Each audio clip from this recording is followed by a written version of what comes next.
Welcome back. In this video, we will explore our second widget, the List widget.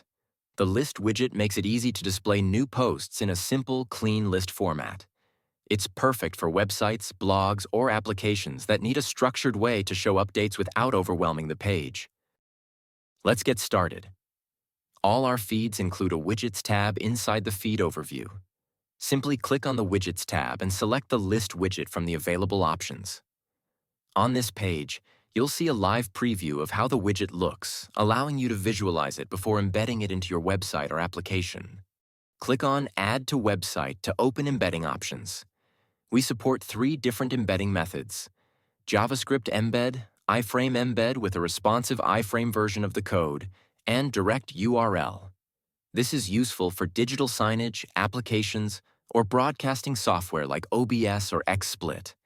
You can also use the URL to share your feed with others so they can open it directly in a browser. Let's check the customization options.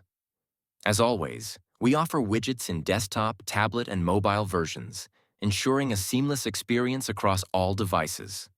You can customize various aspects of the widget, including card styles. Choose from different layouts to fit your design, title, description, and images. Adjust how content is displayed. Author and card elements. Show or hide specific details.